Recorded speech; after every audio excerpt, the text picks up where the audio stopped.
Let's be real, when people talk about real estate investing, it often sounds like a highlight reel. You hear phrases like passive income, financial freedom, and cash flow, but rarely do you see the actual numbers. That's why I'm pulling back the curtain and showing you exactly what I made and spent from one single-family rental property. This isn't a flex, it's not a look how rich I am post. It's a transparent line-by-line breakdown of what it's really like to own a rental. Because if you're anything like I was before I bought this house, you're probably wondering, how much money do you actually make? What are the hidden costs? Is it really passive? And most importantly, should I do this too? I'll answer all of that and more.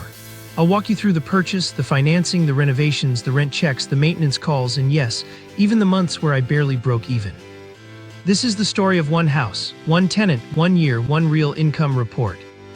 And I promise to keep it honest, detailed, and hopefully a little entertaining. When I first started looking for a rental property, I wasn't aiming for anything flashy. No luxury condos, no multi-unit buildings, just a simple single-family home in a decent neighborhood where people actually want to live. My criteria were straightforward. Safe area with good schools. 3 bedrooms, 2 bathrooms, the sweet spot for families. Under $250,000 purchase price. Rent potential of at least $1,800 a month. After months of scrolling listings, attending open houses, and running numbers, I landed on a 3-bed, 2-bath ranch-style home in a quiet suburb about 30 minutes outside the city. It was built in the early 2000s, had a fenced backyard, and was walking distance to a park and elementary school. Why this property made sense? Here's what made this house stand out. Price, listed at $235,000, which was below my budget. Condition, needed cosmetic updates but no major repairs. Neighborhood, low crime, high demand for rentals, and rising property values. Rent comps, similar homes in the area were renting for $1,850,000/month. I ran the numbers using a basic rental property calculator, and the cash flow looked promising, even after accounting for property management, maintenance, and vacancy. The search process. Finding the right rental wasn't easy. I spent months browsing listings, running numbers, and driving through neighborhoods. Here's what I looked for. Neighborhood quality. I visited at different times of day, checked crime maps, and talked to locals. School ratings. Even though I don't have kids, good schools attract stable tenants. Rental demand. I checked Craigslist, Zillow, and Facebook Marketplace to see how fast rentals moved. Price to rent ratio. I aimed for a ratio of 1%, meaning monthly rent should be at least 1% of the purchase price. Eventually, I found a 3-bed, 2-bath home listed at $245,000. It had a fresh roof, updated kitchen, and was walking distance to a park. I knew it wouldn't last long.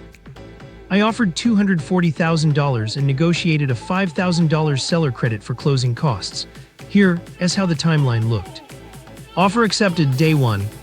Inspection day 5, minor issues, nothing deal-breaking. Appraisal day 15, came in at $248,000. Loan approval day 25. Closing day 30.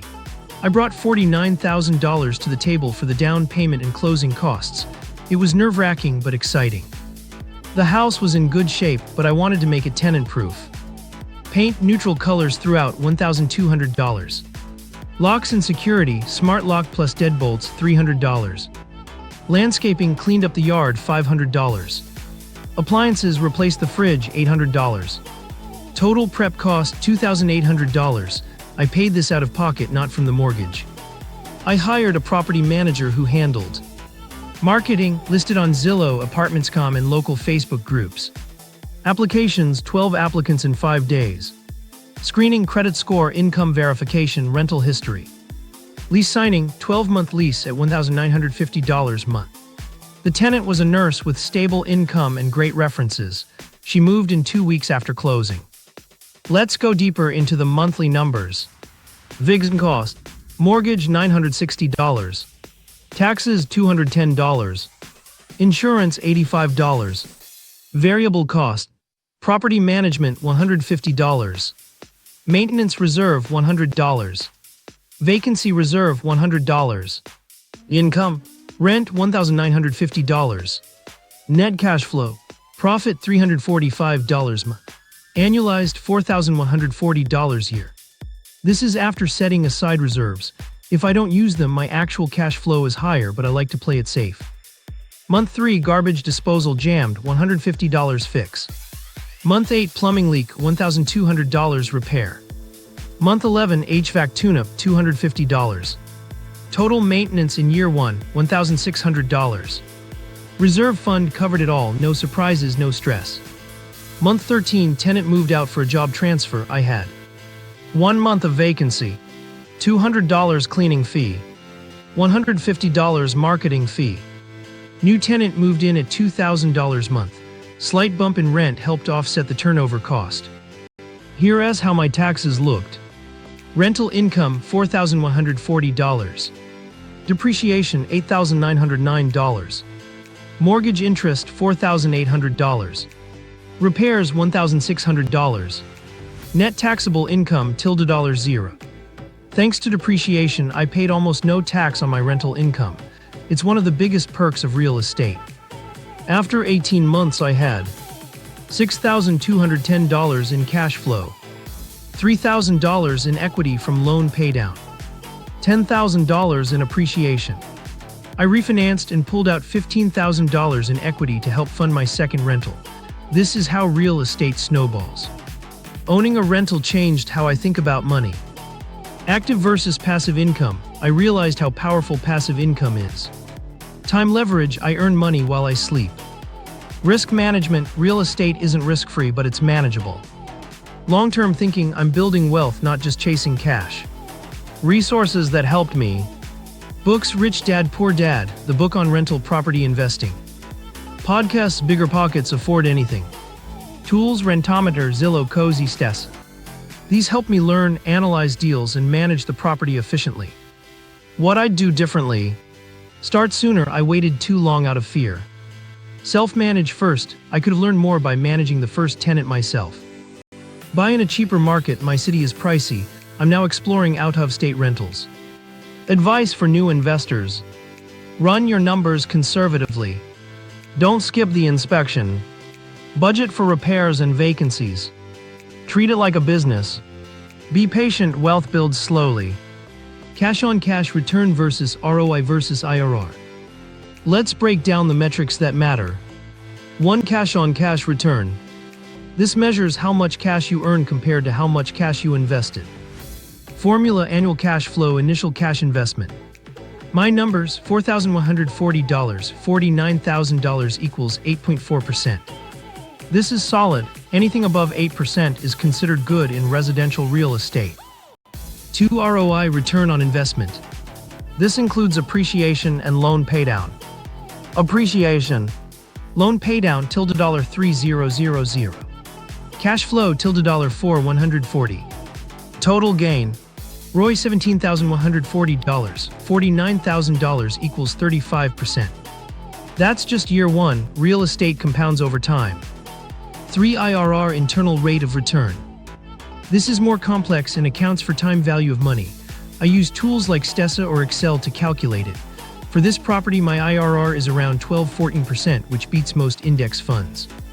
In year 2, I raised rent to $2,000. Here's how that affects cash flow. New monthly profit. Annualized. If I raise rent 3% annually, by year 5 I'll be earning $250 month. That's the beauty of inflation working in your favor. Equity building, the silent wealth generator. Every month my tenant pays down my mortgage after 2 years. Principal paid $6,000. Home value increase $15,000. Total equity gain $21,000. I didn't lift a finger for that. It's wealth building quietly in the background.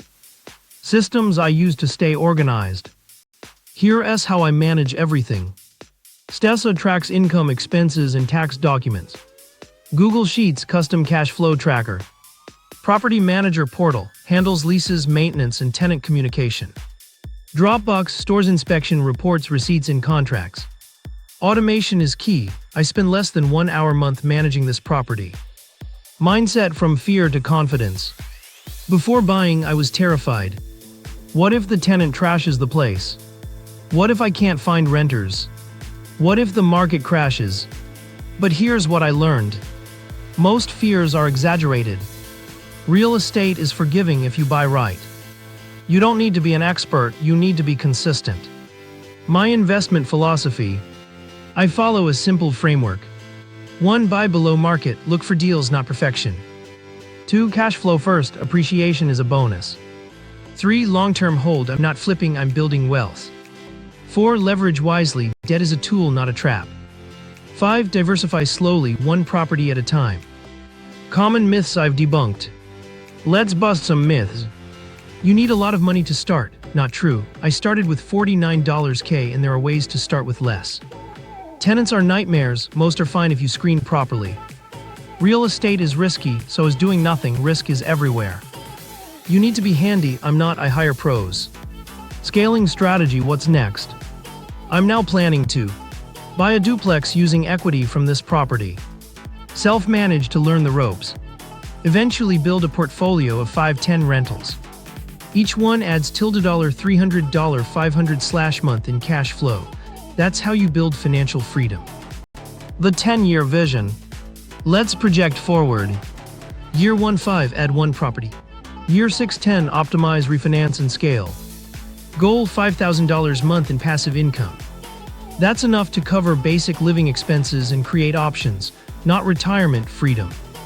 Real talk, what I'd tell my past self. If I could go back, I'd say, start now, don't wait for perfect. Learn by doing, books are great, but action teaches faster. Focus on one deal, don't get overwhelmed. Track everything, numbers tell the story. Celebrate small wins, they compound.